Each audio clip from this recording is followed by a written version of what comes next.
Kung sinundan mo ang laro ni Alex Ayala sa Mubadala DC Open, alam mo na kung gaano siya kagaling. Paano niya tinalo sina Zheng Qinwen, Leylah Fernandez, Elina Svitolina at Naomi Osaka bago siya nakarating sa final laban kay Jessica Pegula. Pero ngayon na tapos na ang tournament, may dalawang tanong ang nag-iiwan sa isip ng bawat Pilipino. Hindi lang, nanalo ba siya? Kundi, magkano ang kanyang napanalunan? At ano na ang bago niyang ranking sa mundo? Dahil ang sagot ay hindi lang tungkol sa isang laro. Ito ay tungkol sa isang milestone na dadalhin niya hanggang sa susunod na chapters ng kanyang karera. Ngayon, sasabihin ko sa iyo ang buong detalye. Simulan natin sa resulta.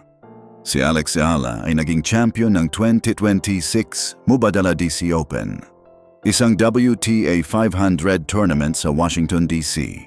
Tinalo niya si Jessica Pegula, ang top seed, sa final. Pero bago pa man sila magkita sa final, si Alex ay dumaan muna sa 4 na napakahirap na laban. Isang-isa niyang binuwag ang mga big names ng women's tennis. Sa unang round, tinalo niya si Zheng Qinwen.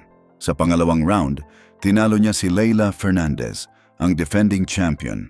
Sa quarterfinal, tinalo niya si Elina Svitolina at sa semifinal, tinalo niya si Naomi Osaka, ang number 3 seed. 4 na malalaking pangalan, 4 na panalo, isang laban na lang bago maging champion. Ngayon, pag-usapan natin ang final laban kay Jessica Pegula. Si Pegula, ang top seed ng buong tournament, ay tumatanggap ng malaking pressure na panalunan ang kanyang home crowd sa Washington, D.C. Pero si Alex, na hindi natinag sa kabila ng lahat ng pressure, ay nagpakita ng husay na hindi inaasahan ng marami.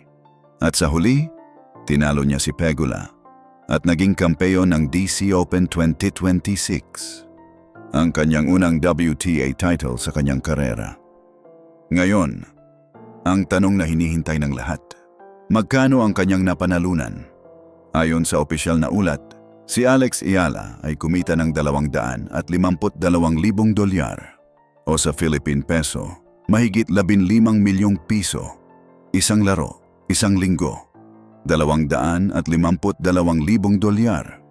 At bukod pa dito, kumita rin siya ng 500 ranking points mula sa kanyang panalo sa isang WTA 500 event. 500 points na direktang idadagdag sa kanyang total ranking points na magpapataas sa kanyang posisyon sa mundo.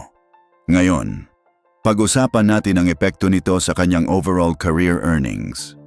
Bago pa man ang DC Open, ang total career prize money ni Alex Ayala ay nasa halagang $1,745,329. Idagdag mo ang $252,000 na kanyang napanalunan sa DC Open. At ang bagong total career prize money niya ngayon ay umaabot sa halos $1.79 milyong o halos $2 milyong na sa kabuuan. Isipin mo yon, isang Pilipina, halos $2 milyong mula sa kanyang tennis career pa lang. Ngayon, pag-usapan natin ang kanyang ranking. Bago ang DC Open, si Alex Ayala ay nasa world numero 28. Pero dahil sa kanyang panalo sa isang WTA 500 title at sa 500 ranking points na kanyang nakuha, inaasahan na siya ay aakyat sa isang career high ranking na maaaring umabot sa world number 20 kapag na-update na ang official WTA rankings. Mula sa world number 28 patungo sa world number 20, isang malaking hakbang sa isang laban lang.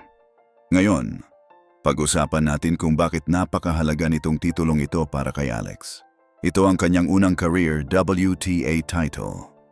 Sa nakaraan, maraming beses na siyang nakarating sa finals ng mas maliliit na tournaments o naging bahagi ng mga malalaking upsets, tulad ng kanyang panalo laban kay Iga Swiatek sa Miami noong nakaraang taon.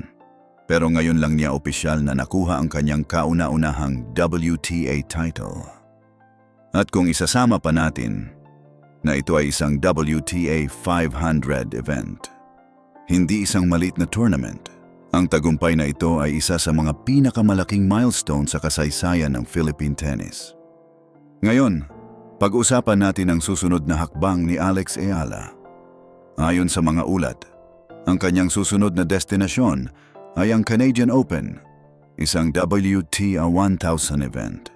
Mas malaki pang tournament, mas malaking pressure, mas malaking kompetisyon. Pero kung titingnan natin ang kanyang track record, lalo na ang kanyang naging performance laban sa mga world-class players, tulad ni Osaka, Svitolina, Fernandez at Zheng. Malinaw na si Alex Ayala ay hindi na lang basta promising young player.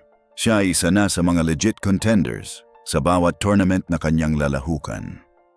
Ngayon, pag-usapan natin ang reaksyon ng buong Pilipinas sa kanyang tagumpay. Trending agad sa lahat ng social media platforms. Nagbabahagi na ng balita ang lahat.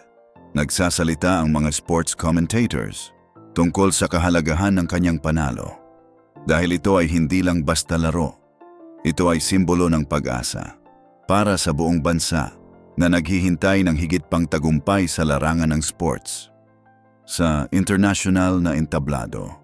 At si Alex Ayala, sa edad niya pa lang, ay nagbibigay na ng patunay na kaya ng isang Pilipino na makipagsabayan sa mga pinakamagaling na atleta sa buong mundo. $252,000 mula sa isang tournament. Halos $2 milyong na career earnings sa kabuuan.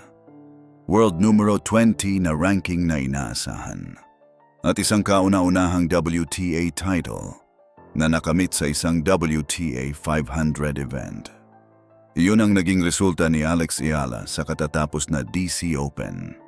Pero higit pa sa mga numerong ito, ang pinakamahalaga ay ang katunayan na patuloy siyang lumalago, patuloy siyang nagiging mas magaling, at patuloy niyang dinadala ang pangalan ng Pilipinas sa mga pinakamataas na antas ng world tennis.